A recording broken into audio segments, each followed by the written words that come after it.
to a live person as late as 7 p.m. on weekdays and noon on Saturdays. It's not just an ATM, it's an ITM. First Choice Bank, your choice for banking. Mississippi's trusted weather experts. This is Mississippi Live Weather at 10.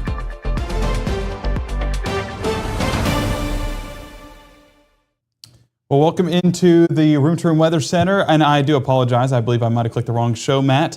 But tossing it back to you there in the studio, you're tracking the latest on these storms for tomorrow.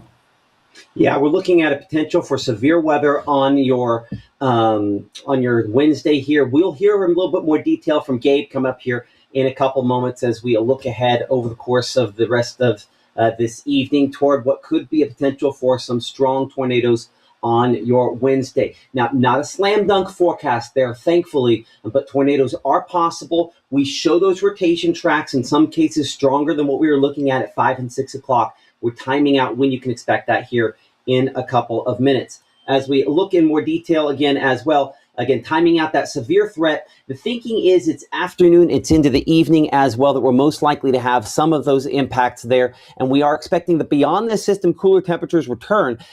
But between the next 24 hours, it's going to stay pretty steamy, one of the things that helps produce that severe weather chance. So again, confidence remains the exact same what we were thinking at 5 and 6 o'clock today. A tornado, and a strong tornado, is a possibility, but this is never going to become a high confidence event, because when we have a warm front, which is what's going to be kind of the initiation point for these thunderstorms, that has a tendency to be something that is a little inconsistent. Maybe that's the best way to put it there. It's something that if a storm attaches to it, it's going to rotate stronger and more likely to cause some real issues there. Some spotty wind damage possible, some hail possible, not like what we had last night in all likelihood, and localized flooding also a contingency that we deal with here. Over the first 12, no issues for tonight. As you can see, we're 70 for that temperature at 7 p.m., 69 by 2 a.m., not dropping much more beyond that overnight. Rain coverage remains limited. Thunderstorms unlikely for tonight, but obviously much, much more likely as we head toward the afternoon tomorrow. Let's talk about the setup, and let's give you an example of what the storm system is doing. Wide shot here shows you the much more active weather just back to the west. All those green and blue boxes, those are severe thunderstorm and tornado watches, meaning ingredients are in place to occur. We look at the risk areas here involved and how they have evolved over the course of today. When we show these severe risk areas, this is the way they all align. That level 3 risk, I mean, a very long-ranging one all the way from the Midwest there to the Mexican border. As we place on all of the storm reports, you can see they tend to be clustered toward the center of this, not a guarantee, but in some cases we've had not just tornadoes, but quite a few that look like they are fairly hefty and strong tornadoes. I'm bringing it up here toward the Midwest. Again, this is where we have one of those level 4 out of 5 severe weather risks. And when we look at the not just tornado threat, which is most significant in that red area there, but that significant and strong tornado threat up in excess of EF3, that's why this has been the zone that we've been concerned with, that multiple tornado producing thunderstorms. In some cases, like what our meteorologist Gabe Maynard is going to pop up for you here, one of the videos of what this looks like. So this is an example of one of those tornadoes up there in Illinois this evening. Video coming in by Christian in Kankakee, Illinois. That is a pretty strong tornado there. As you can see, even though you can kind of see through it, you can also see trees and other debris being dragged across the roadway there. Appreciate Gabe for being able to get this sent in, but that's a shot, an example of what this looks like. Now, notice how the condensation funnel with this. You know, you typically in Mississippi, you see the big dark gray all the way to the ground. In that case, the winds from the tornado evident despite the fact that the condensation, the cloud wasn't necessarily as evident there. You can appreciate Christian with that shot there. I believe we have another video to show you from there that we'll show you coming up here in a couple of minutes. But I want to bring it back in here into the Room to Room Weather Center. So that is what this storm system has produced up there. I point that out to say that when we look at our risk here across Mississippi for tomorrow, we find ourselves again under one of those level 2 out of 5 risks. And I think there will be a localized area upgraded to at least a level 3 risk within here. later on tonight or probably early tomorrow morning as confidence increases on that corridor closest to that warm frontal zone. We look at that tornado risk, and it does involve all locations here in North Mississippi in some form or fashion. But this is the reason we were looking at that graphic up north. This is that significant tornado risk. And I know it might seem counterintuitive, but why is it that we have this level 1 risk for tornadoes, and yet those same spots could also be under a level 2 risk for significant tornadoes? That means the confidence in one developing is more limited than the potential it could be, right? And that's why Gabe and I keep talking about that long, full court 3-point shot. If you hit it at the buzzer and you're down 2 points, you just won. Just the likelihood of hitting a long shot like that is much more limited than the impact it has if you hit it. So the likelihood of us seeing a strong tornado, the likelihood of us seeing a tornado is more significant back to the south and west, but the confidence is there that if one forms, it could be strong any location here across North Mississippi. So I just want to make sure that we kind of emphasize the fact that this is a somewhat low confidence, high impact severe weather event. Back out on the plains, out in the Arkansas there, heavy rainfall, thunderstorms, all that sort of activity as we look toward tomorrow morning. We're at 9 a.m. here looking at our future cast. And again, this kind of the latest version, this one ups hour to hour here. And so this will give us an idea of how the models on the very latest scans are expecting it. You can see we have a few of those thunderstorms by noontime getting in here, could have some rotation on those. If you look closely on these though, they are not super duper impressive. And if you look at the winds, we still have somewhat of a southerly wind even associated with those. We don't really have that true warm front in here, that quite the contrast until you get back to those thunderstorms that are back there into Arkansas. And so one of the signs that as these kind of lift in, I'm really going to watch this batch here, because if some of these storms we have down here south of the Golden Triangle, south of US 82 can merge into this line, that's where that potential for a strong tornado becomes more of a possibility. So hour by hour forecast over the next 24 hours, we're 10% on that coverage of rain and storms there at 6 a.m. and 9 a.m., 20% by noontime, and then in the afternoon, we see those storms flourish in coverage and intensity. 80 degrees the high temperature, again, within a couple degrees of a record high. That's how warm we are and unstable and primed and ready for severe storms to form. Coming up here in 60 seconds, we're looking at Storm Finder. Again, something you'll see only here on Mississippi Live, updated since our 6 o'clock broadcast. With the time change, we get the very latest updated version right now. But as I see someone behind the scenes mentioning here right now, and I've got to do it before we go any further, there are 2 things that you can do to protect yourself in the case of severe weather. One is know where to go. That would be whatever storm shelter you have, a small windowless room where you're at. Identify that where you're going to be tomorrow afternoon. But the other is this weather call will let you know if you need to go. You can sign up for more information at our website. And of course, scan that QR code below me. We'll have more on that. And we'll have more on where that severe threat is most likely here in 60 seconds as Mississippi Live Weather continues here from the Room Weather Center next. Game day brings its ups and downs. Celebration and disappointment. Anxiety and relief. Friends and enemies. You can always argue over who should have won, but everyone can agree on great food. Appetizers, entrees, drinks, party platters, or even the taste of sweet victory. There's something for every season at Eat With Us restaurants. You're not gonna get it all right. Just make sure you nail the big stuff. Mama! Like making sure your kids are in the right seat for their age and size. Get it right at nhtsa.gov/the-right-seat. Hear that? That's the sound of your life. But every time you drive after drinking, the music gets drowned out. Buzz driving is drunk driving. Right now, from the Room to Room Weather Center, here's meteorologist Gabe Maynor.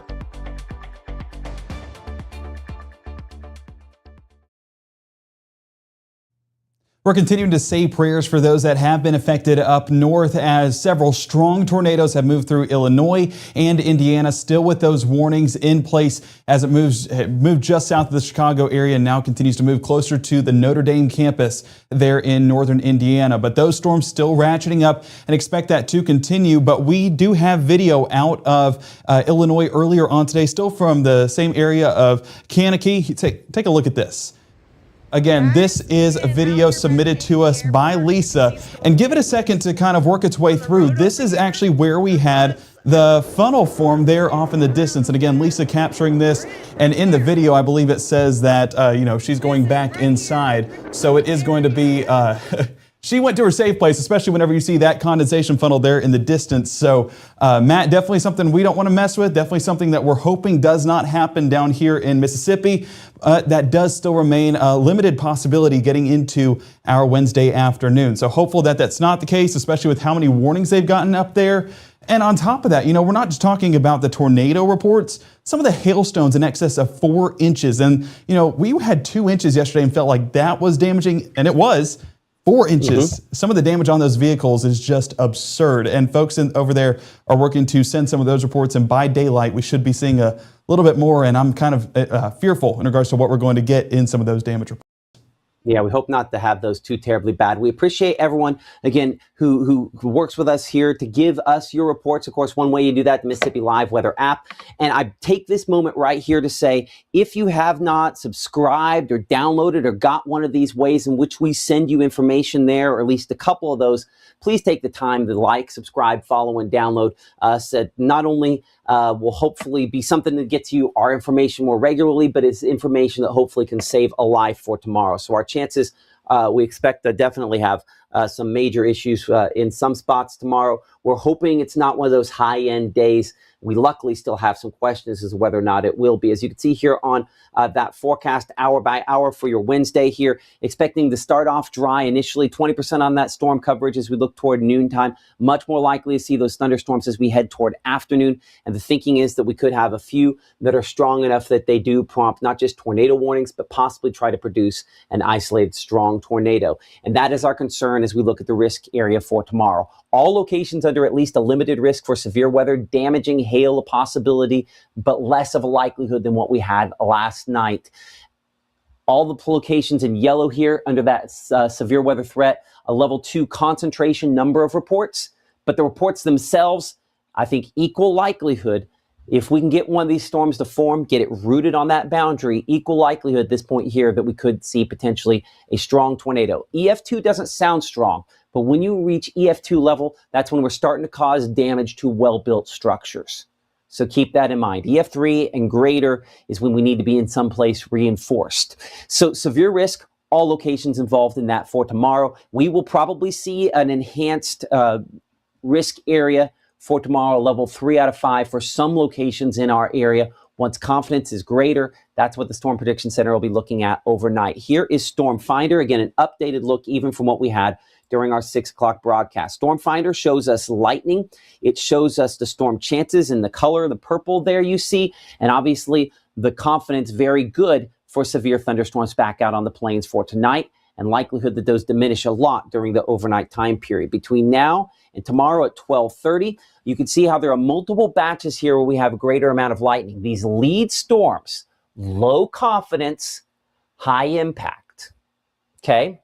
That's one of the things to keep in mind, because while this does not have a lot of storms on Storm Finder here, developing in central or North Mississippi has much higher confidence in storms with kind of a secondary wave tomorrow night. I have a lesser confidence in this producing the tornadoes than I do maybe something that kind of pops up ahead of that. But notice then how as we get towards 6 p.m., we get thunderstorms just a little ahead. So as far as timing for us is concerned, low confidence, but high impact in the afternoon, that if we get some thunderstorms kind of merging in. And if you look at Storm Finder there, you can see some of those thunderstorms with rotation, a lot more lightning once they get up here towards Savannah, Tennessee than over top of North Mississippi.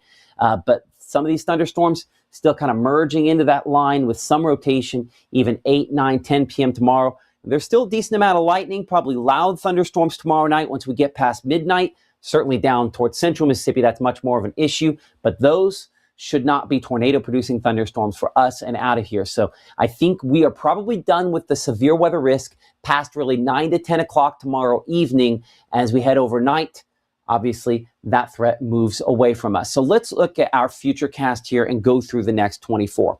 So again, overnight, all the active weather primarily closer to that boundary, closer to that front, back to the west of us, and storms running ahead of it. A lot of individual thunderstorms merging into our line here. One of those signs that, again, there could be rotation and thunderstorms trying to produce tornadoes all night long back out there into Arkansas. But we're ahead of that. We have no issues. You'll sleep fine tonight. No reason to stay up late with us. And then you'll look to by tomorrow morning, upper 60s to maybe low 70s for low temperatures. I mean, come on, we should be 43. So way, way, way above our normal low temperature for this time of the year. Tomorrow morning, our meteorologist, Maggie McCauley, will be updating you on the latest on everything we're talking about here. 6:37, 7:30 a.m. on Mississippi Live Weather this morning. She's here every day. I may or may not hop on with her by that 7:30 update as we're kind of looking ahead toward this. You know, I have a tendency to I can't keep my mouth shut. So it'll be Maggie. I might hop on with her at 7:30 to just have kind of a longer discussion. That's probably one of those that ends up becoming one of those longer live streams. Check her out and check us out as we go in the morning there. Again, Mississippi Live Weather this morning, 6:37 and 7:30 a.m. every weekday morning. So let's look at Futurecast. Does have that line of storms, including that one near Mariana, as we look toward even 9 a.m. That one looks fairly hefty, all things considered, and does probably have a little bit of rotation with it as well. Take this 2D here for a moment. Mostly this looks like probably strong straight line winds, but just for a moment there, it looked like it had just a little bit more rotation with that as it worked its way up there closer to Corinth. Give me a second. I'm going to have to force this back and bring it back forward. I didn't mean to jump quite all the way past that. Let's see it on the wider shot here for a moment. So we're watching this one near Mariana, Arkansas. That works eastward. That one heads up there into kind of middle Tennessee. We get this sort of weaker line. One of two things happens with this. This just continues plowing southeastward. We stabilize the atmosphere and it's good to go. I wouldn't count on that. I think that what happens is you get an outflow boundary left from that could end up connecting into the next batch of storms. And so you get kind of this effective sort of front ahead of the main front back to the west. And so if thunderstorms kind of attach to that effective front, sometimes we'll call it a warm front in this case, a little more rotation there. But look at these. And we talked about this at 5 and 6 o'clock. We were waiting to see if the latest model runs depicted a few more of these individual discrete thunderstorms ahead. We don't have a lot of them, and these might not be strong enough to start rotating and produce tornadoes, but I think it's certainly a possibility. And I'm interested to see how this latest version of Futurecast here kind of merges some of those thunderstorms into the main line. Notice it weakens them fairly quickly. That's what we want to see. That's what we hope will happen. That's not something I think we guarantee at this point. But then we do have a few thunderstorms closer to this front, like that one near Dumas, Arkansas, moves towards Shelby, out here toward Oxford. And we start reaching kind of our peak time frame if we're going to watch some rotating thunderstorms here. 3 to 4 to 5 to 6 o'clock, really in that 3 to 6 o'clock time period. If we're going to see high-end storms, we should start to have very good evidence that that's going to happen during that period of time there. As we head here toward around 4 p.m., notice how we have kind of this green line right there, this batch of green we show from Lake Providence up there toward Greenwood and Grenada there. I'm going to bring Gabe in here for a second because I see him kind of behind the scenes there. One of the things I get interested on that is if that ends up being kind of, I don't want to say like kind of a cloud street where we kind of have maybe a little extra convergence into that there, if that kind of acts like that effective warm front, because from time to time, if you get on one of those, maybe a little extra rotation, right? Would you call it an outflow at that point? Kind of out ahead of the storms? That's not an outflow. I think the thing is I think that this, what shows Winsboro to Lake Providence there, the Greenwood, that is a very, very interesting feature. Let's watch it the next couple hours. And by the way, the storms there that we show near Carroll County and near Grenada County, that has some rotation with those as well. But I'm just interested to see how the line of storms then interacts with that because, I mean, that shows like a rotating storm near Grenada, another one there near Chickasaw County, a few more out here in Itawamba County, back out toward Franklin County, Alabama. And those are almost the exact same spot around that. Is that pretty much the same thing you're getting on other models? Do you get any kind of confluence area where areas coming together like that? Yeah, I mean, I would say that we've seen it a couple of times, and even on another edition of the HRRR model. So I would say that's not impossible what you're talking about, that kind of sets up out ahead of that main line, and once that kind of converges together, then we can see some of those cells really start to pick up and rotate. And I mean, we saw evidence right there with these storms that are kind of starting to develop by 5 o'clock. Yeah, so, interesting. We're going to talk about the other models. Sorry, didn't mean to cut you off there. We're gonna look at some of the other models. If you'll pull some of those up on the BAM monitor over there, we'll talk about that here in a minute. I'm interested to see if that's a feature that we don't always see, and I'm interested to see if that kind of depicts that on something else. Okay, so we have greater convergence. I pulled the front off there. Greater convergence right along that boundary, and still probably dealing with some of these storms trying to rotate south of US 82 in this warm sector there by still, say, 7 to 8 o'clock. After that, mostly south of us where those storms are a little stronger. We'll look at the storm rotation on this here in a minute. I'm beyond 10 to 11 o'clock tomorrow night. These will probably still be loud, but not severe. Even overnight, some claps of thunder certainly possible with that batch there. Let's look at our storm rotation on this. And so we'll have to get this all the way through early Thursday morning before that's going to kind of kick over to that. Here's a look at storm rotation. And we kind of picked this up midday with some of those storms, like that one we're looking at, Helena, out here near the Mississippi River. That's one of them that we're watching. And the initial one that we had early in the morning with more rotation heading up there toward Paris, Tennessee, and heading in the direction of Nashville. So a lot more rotation on this than what we looked at 5 and 6 o'clock. And some of these that are tracking there from Senatobia back up closer to Middleton, Tennessee, that I think is primarily rotation in a line of strong wind. I know wind is tornado, but anyway, you get sometimes the push and the outflow and just the right rotation with that. That's probably what this is depicting there north of the Ashland area. But that's a stronger rotation track than what we had earlier. Notice how our storm rotation, our HRRR model, doesn't get much out of these initial storms south there. That's not shocking. It doesn't have them deepening enough. I'm less interested on what those initial storms will do by themselves and more interested if they merge with our line farther north. So at this point, that delays hopefully the onset a little bit for the Golden Triangle. Look to Monticello, Arkansas. Let's see if that one connects. Put my finger right there. Next hour does. So that's a concern out there for Cleveland. That is one of those storms where we have not just rotation, but we have kind of a sustained, strong rotation track, large hail potential, damaging wind gust potential with that. And yeah, just as easily could be up here heading more toward Clarksdale or down closer to Greenville. But this is a corridor we're going to be watching closely tomorrow near where that boundary is and where we also had kind of that intersection of kind of the wind coming in.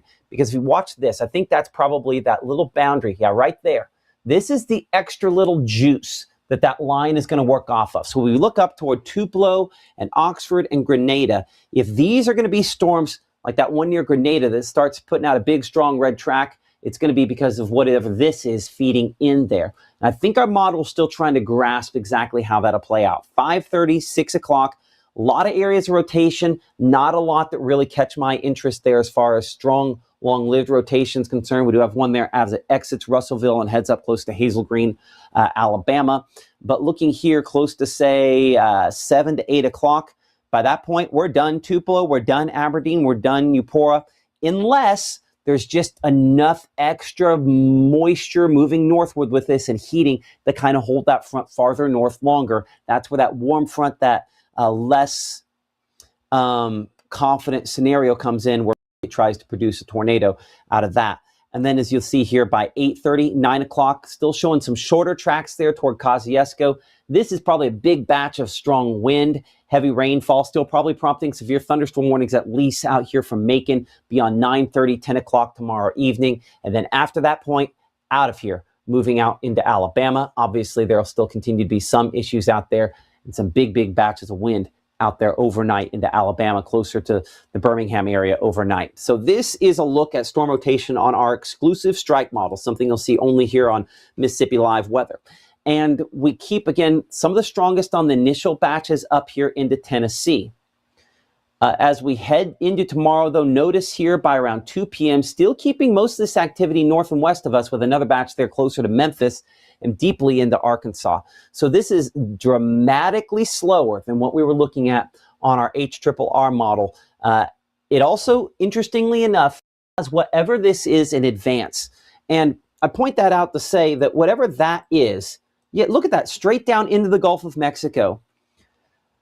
Okay, listen, I've shown you some rotation tracks tonight. And again, this is low confidence and all that sort of stuff in a lot of different ways. But the reason this is the most concerning thing I've seen is because both models have some kind of fetch of precipitation all the way down to the coast. And that means this could be kind of a highway of supercharged, unstable air to kind of get up in just the wrong spot up here in North Mississippi, where perhaps then that enhances our chance to see in wherever it's kind of the most focused, the potential to see maybe an isolated tornado. So that is concerning that on that wide shot, we have that there. We'll bring it in close. We'll kind of look at what we have up here. And again, I think this is probably slow on its timing. At least I certainly hope it's slow on its timing there. Show it again, just those lighter showers there. And you see how as this goes northward, these all start lighting up and producing more rotation there. 6, 7, 8 p.m. for tomorrow. The majority of the strong rotation tracks were showing up into Tennessee on this particular projection. We don't hope this on anybody. That does look like a better scenario for us. But I'm far from convinced on that positioning here. This would be kind of best case scenario for us here in North Mississippi. And I think that even that is probably overstating it a little bit. But this does, one, I think, common denominator here, have most of the rotation tracks clearing our area by midnight tomorrow night and making it to where it's probably loud and rainy for overnight, but less impacts there by that point in time. So let's look at triple threat here. And again, where we showed you those long track tornadoes, all the giant hail, you can definitely see where that has verified on our triple threat, something you'll see only here on Mississippi Live, up there closer to the Great Lakes, and then back out into Texas. So that's verifying here what it looks like when this is kicking out some big bad stuff. So for our area, again, triple threat is probably going to underdo the rotation a little bit versus our rotation tracks that we had on there a moment ago, but it'll give us an idea on the hail potential and some other things, keeping the majority of that back out into Arkansas through noontime. Some of those rotation tracks getting here through eastern Arkansas as we head toward, through the afternoon. As we head into tomorrow evening, overnight, though, you'll notice how, at least on our strike model, mostly north, mostly west. And if you're looking for kind of a best case scenario for us here in North Mississippi, this would be it. Now, nonetheless, if you look closely, there's a decent amount of blue showing up on here, meaning on a number of locations, we're going to end up seeing some strong wind potential on it. Maybe not all the way up to extreme wind damage, but I'll be honest, I've yet to see triple threat really anywhere kick out extreme wind damage. So we might have to calibrate that up. I think we might be a little too aggressive on what we're looking at on this. So that's some of the fine tuning we're going to do over the course of this severe weather season. We do show some isolated large hail close to Kosciuszko on that. I think there are going to be some other stripes, especially what I looked at out in the Delta, where we could have some large hail potential there as well. And then beyond that, that system kind of moving on out of here, we get a few days of drier weather. So let's look at the 7-day forecast, and then we're going to kind of go nerdcast on this with our meteorologist, Gabe Maynor, and myself, looking at some of our other projections here in a moment. So again, hour by hour, not much early. We're going to have 77, that temperature there by noontime. Lots of thunders and storms as we head 3, 4, 5, 6 o'clock tomorrow afternoon, kind of peak time frame for us. And the thunderstorms mostly below severe levels by tomorrow at 10 to 11 o'clock in the evening, and then diminishing after that. We're 60, we're cooler as look toward your Thursday. 69 degrees, the high temperature there on Friday, but 30s there for lows. As again, we probably have some frost. And a lot of times when we have a big system like this, really stirs up the atmosphere, much colder air comes in behind it. We do tend to get some frost and things like that. A few more thunderstorms as we head towards Sunday, but then behind that system, we get a lot cooler as we look toward the first part of next week. So kind of a big transition there. But let's talk timing here for a moment. I know Gabe kind of dropped in this timing graphic, and because he put the work in on it, I'm going to bring in our meteorologist, Gabe Maynor, as we kind of talk through the timing related this tomorrow. Certainly for most of us, prime time is going to be that time period. You show 2 to 8 o'clock, and give or take there a little bit on the timing. I think most of this out of here beyond really 11, right? I would agree. I think that, some of our earliest models has it getting here by 10 a.m. That specific HRRR model that you showcased at the start of the show, kind of looking at some of those rotating storms through Tunica, South Haven, and up there towards the central part of Tennessee. So this is accommodating for those initial cells. But why there's an elongated time frame up here towards the northwest part of the area, it's because of that initial wave kind of working on through and then acting as that boundary for more of those storms to build into the area. So kind of a extended time frame up there towards northwest Mississippi. Mississippi, but by the time we get towards that 2 to 8 time frame, and again, we were looking at this just a moment ago with some of those brighter streaks potentially through Cleveland, Greenville, Grenada, showing some of those brighter helicity streaks. That's where it's accommodating for that peak heating during the afternoon, allowing for the potential of some of those rotating storms and the potential for some of those tornadic storms. So this kind of timing that out, and then towards the south and east, we're talking 5 to 11 o'clock, working its way out of North Mississippi and then going to cause some issues over there towards Alabama as well, as some of these stronger storms begin to work their way through. So I covers, and there is some overlap, so that's showing that there is still some questions on that timing. It's not going to be ironed out perfectly, but this is to give folks a little bit of a better idea if they're asking specifically. One that I'm mentioning is someone asking, is Grenada in trouble? Well, I wouldn't say you're in trouble by any means, but you're looking at that peak time frame, probably 2 to 8, where those storms begin to move in. And the thing that I don't want to miss on all of this is this graphic. It's why we've shown it a number of times here, these two graphics kind of back to back, which is everybody who watches us here in North Mississippi has a potential for strong tornadoes tomorrow. And at the same time, the confidence is greater south and west for those storms to be producing tornadoes. The thing is, you can start producing a tornado in the yellow area and then maintain that tornado into the green area tomorrow. So I don't want anybody necessarily, we're not trying to scare anybody here, but at the same time, we're also trying to prepare folks to make sure that they know what they need to know. Before we go too far, I want to pop up one graphic here, and then we're going to come back, Gabe, and we'll have you, we're going to talk back and forth and go nerdcast on this. Sound good? That sounds good. Well, nerding's always good. As we bring it back over here for a moment, I'm going to, again, pop up this graphic for you behind the scenes, which is we need to think about building our armor. And so what does that mean? That means that we want to make sure that we have as many layers between us and bad weather as possible. So Weather Call, one of the things that we talk about, the Mississippi Live Weather app, again, which you can see right there, free and available for all those different devices. You want to make sure that you have that app, that you have alerts turned on, but you have Weather Call, so it'll also notify you, code red, which I got a new one yesterday. It's an alert. But I think Weather Call is much clearer than what you get from there. I think they have like a robot voice kind of reading that. I have some feelings on that. Ultimately I still have it. And I think you should still have it to layer those alerts so that we can be in as good shape as possible. So we don't want anybody scared. We're just trying to make sure everybody's prepared for the potential for severe weather. So pick up Weather Call, pick up, of course, the app. And now as we bring in our meteorologist, Gabe Maynard, once again here, and we're talking about this, what I see behind you there is the GFS. Let's talk positioning. Let's talk positioning 21Z there, which would be about 4 p.m. tomorrow, and where everything's kind of lining up. So Gabe, I'm going to pop my microphone up behind the scenes so that we can have you full on this here. Okay. Let's walk through it.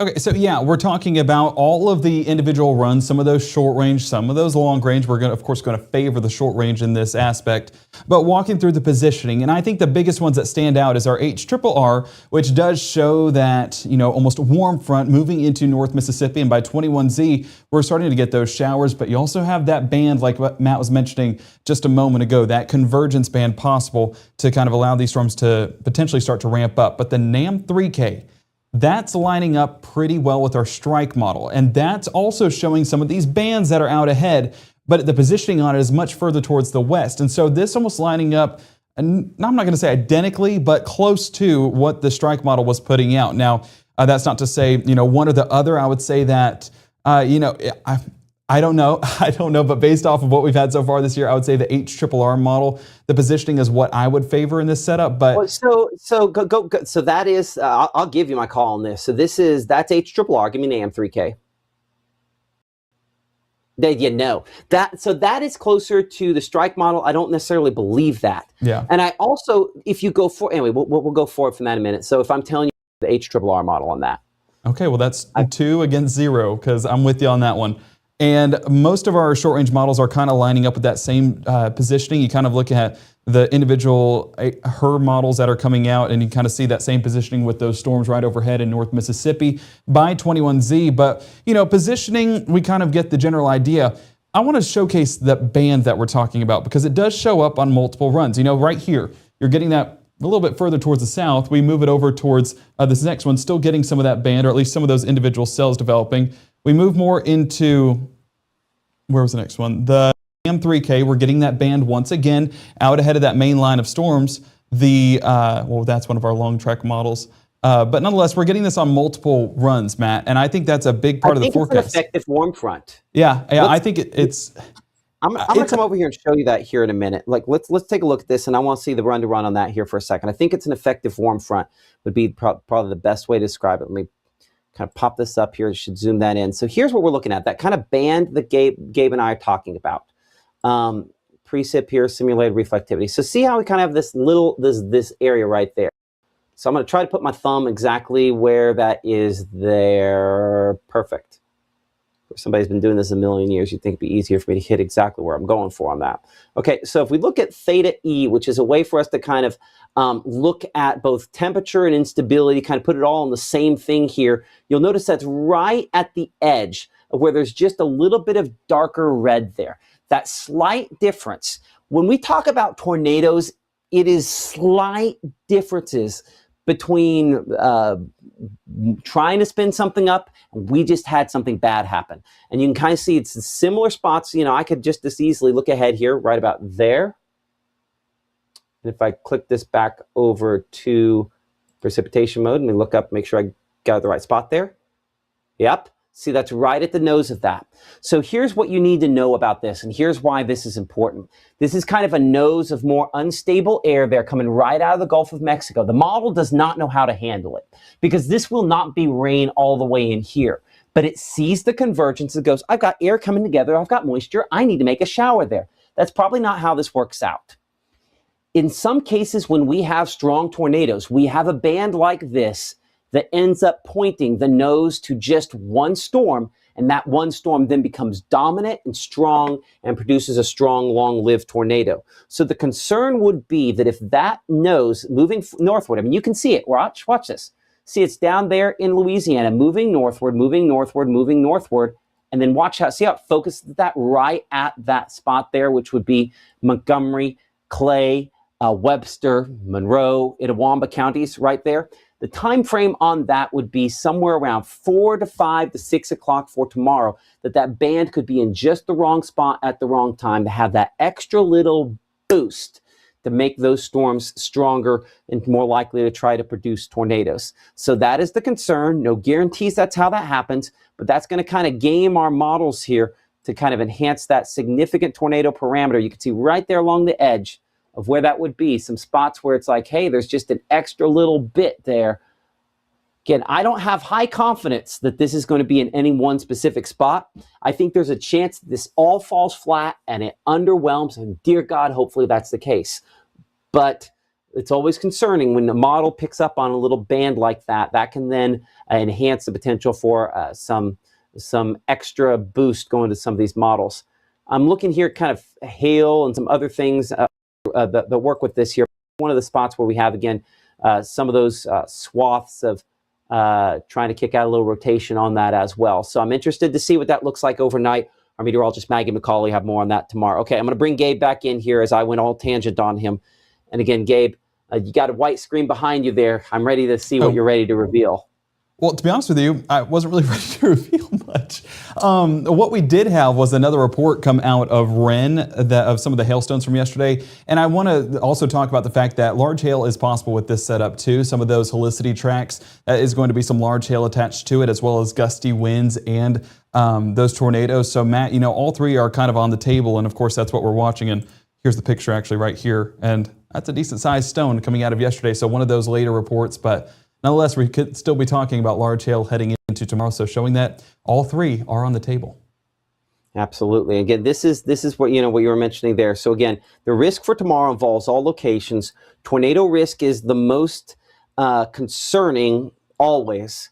So let's go ahead and pop this up here. I'll pop it behind you while we're talking. Yeah, there we go. So tornado risk is obviously the most concerning risk. The potential that we could see strong tornadoes for the spots in that dark red color you see there. Damaging winds, a possibility. I think any rotating storm could kick out a 60-mile-per-hour wind gust. I think equal likelihood for most locations for that to happen. We're probably not talking about 75, 85, or 95-mile-per-hour winds, which is what we indicate there with the colors on that.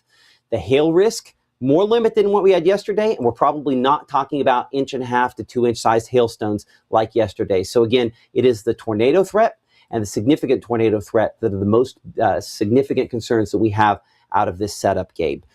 Yeah, and I, real quick before we scan past it, another report that was coming out of Illinois, and again, we're not having this size hail, but nonetheless, it is still a unique report because we haven't seen hail this large in Mississippi in I think like 3 or 4 years. This is about 3 to 4 inch stones, and this was submitted by Lisa as well. And you can see some of these stones, I mean, they were just absolutely massive, and you get a visual. I mean, you can see some of them melting there with the water at the bottom of the bag, and so these aren't even fully built. Well, those are the ones that hit the ground and still were decent after they hit the ground. That's the thing to consider with that. Well, and we also did get a report. Let me move it to this side of the screen. You can see some of the dents. That's when we're talking about some of the hail damage. I mean, this is what 3 to 4 inch hailstones will do, and kind of just denting those vehicles. And they did let me know that they're going to get back out there tomorrow once more of that daylight moves in, and they're going to drive south of town closer to the oh my word, I've said it so many times tonight, I don't know how it's escaping me. The Illinois town, Kankakee? Kankakee.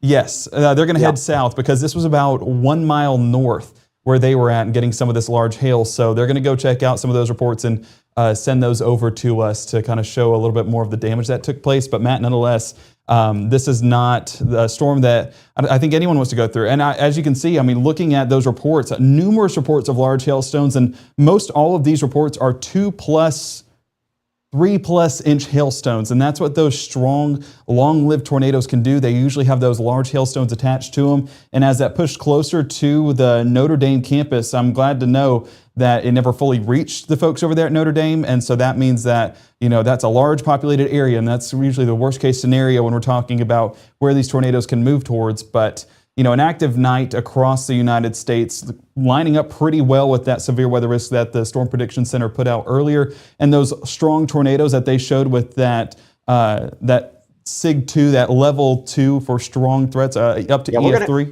You're gonna lose the phrase SIG 2. I don't care about SIG 1, 2, and 3. We're just talking about. Well, so what terminology? How would you say that? So here's what we're gonna say.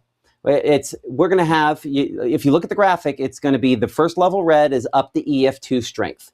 The second level red is up to EF3 strength. Okay. And the fourth level red is EF4 or stronger, as the peak intensity. So when we're looking at the potential intensity, which is why that's what I have right below the logo there, it says potential intensity. Yep. So that's the way I'm looking at it. So we're looking at the strong to the tornado risk. So we're looking at a spot there where the potential intensity could be something. SIG 2, SIG 3. Again, this is just me, you know, and whatever my opinion is. No, not it's valid there. because no one outside of the weather will know. Exactly. So that's why I want to scrub that from. It's like debris ball. Scrub it from vocabulary because it means nothing outside the weather world. What does make a difference is, hey, that's producing debris. Okay, it's causing damage. Absolutely. And in this case, this graphic shows where we're most likely to have strong tornadoes and how strong those tornadoes could be. That's true. Okay. Well, it's scrubbed from my mind. I already forgot what we were talking about. So that's where that strong tornado risk that's an example here of what it looks like with the most significant damaging winds. When you're looking at wind gusts in excess of up to 75 miles per hour, that's what this indicates. So you have not only just the wind, and this is a learning and teaching moment for us, where again, high likelihood to see wind for a lot of locations, but there's a small and narrow corridor where we're most likely to see 75 mile per hour winds. And when you start talking 75 mile per hour winds, now that's starting to knock semis off the road. Now that's starting to overturn, if it hits just right, that can rock a mobile home, maybe not fully overturn it. You're probably more 80, 85 miles per hour before that happens. But if everything goes the wrong way, that's when you can have some issues there. So that's why, again, destructive wind or significant hail, that's where this kind of comes in. And again, they had that high level 2.5 inch plus hail risk there. They did not up in I was Illinois, wondering. but probably should have it. But you know, that's easy for us to say after the fact, right? Exactly. Yeah, and that's one of the things that I want to make note of here real quick. If you pull up our day 2 tornado risk and the strong tornado risk, kind of doing that back to back, if we pull that up there and specifically highlight North Mississippi, of course, that does show that level. Oh, yeah, there you go. That level 2 threat kind of getting into Grenada, parts of Yalobusha and Lafayette County, kind of extending towards the south and west. But if we put that strong tornado risk up, you can see how that does start to cover some of those marginal areas. And as I saw over the weekend, and I know that several people have mentioned it, of what happened in Michigan. It was an EF3 in that marginal risk.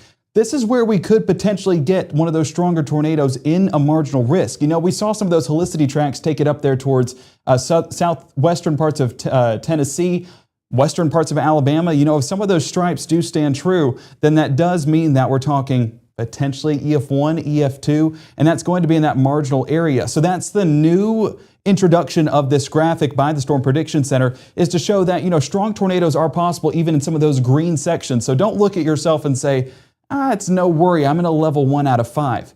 Well, if that level 1 out of 5 verifies and that single report is a strong tornado, it's just a single report, but at the same time, that is a heavily impactful storm, and that is why it still matters to take this seriously. It still matters to get that plan in place, and as Matt was talking about, getting those layers of protection ready and getting that safety plan in place right now. Again, it is not too late, and we're not fully in the event just yet. That's going to start heading into tomorrow afternoon. So talk to your family tonight. Let them know, hey, this is where we're going in the event of a storm. If you have to go to work and your kids are at home for spring break, let them know that plan. And that's going to help them stay safe whenever we're talking about these potentially destructive storms. We want our family to stay safe. I know there are circumstances where you can't necessarily get home to take them to shelter, so talking that plan with them right now, of course, helps. Another thing that helps, you see it pop up right here, our Mississippi Live weather call, and that is Matt going to call you guys, let you guys know when those storms are headed your direction and when it's severe.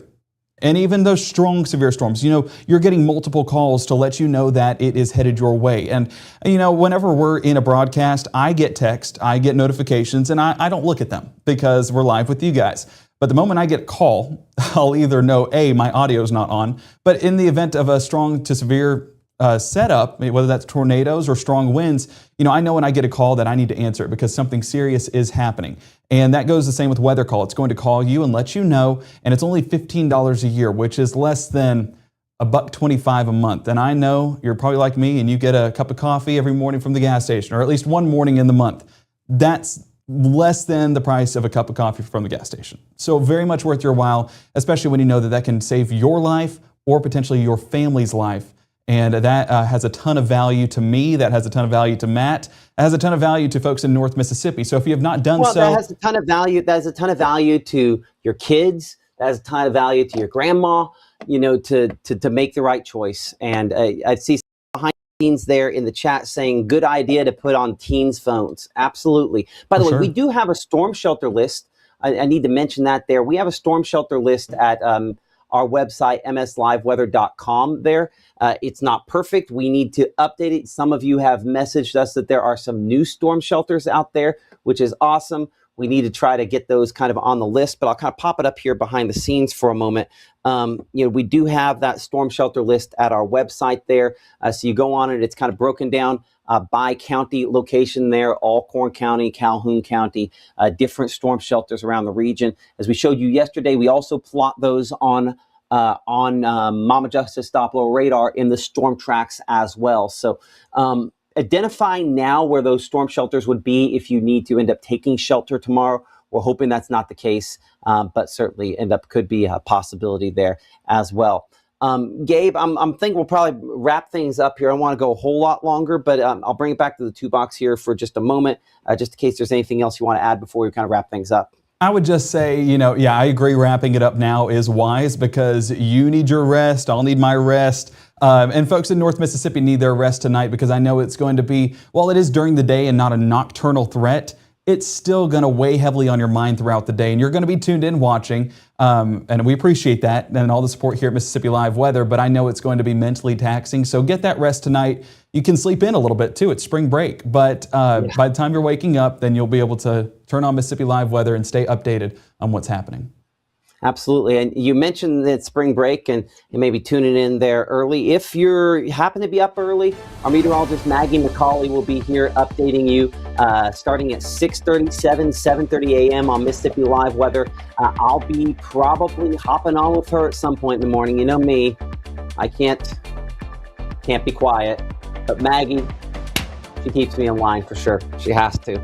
Somebody does. Somebody has to keep this train on the tracks. Maggie does it every day, and we're so proud to have her a part of our team, just like we're proud to have Caleb and Gabe as well. Our next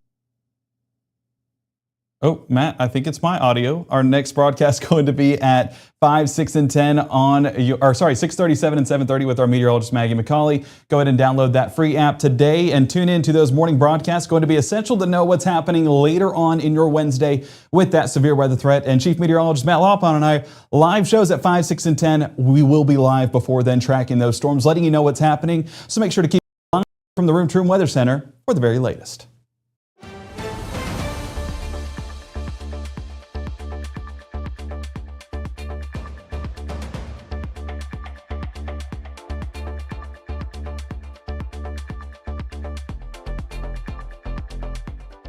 March 24th, 2023 was a normal Friday. We knew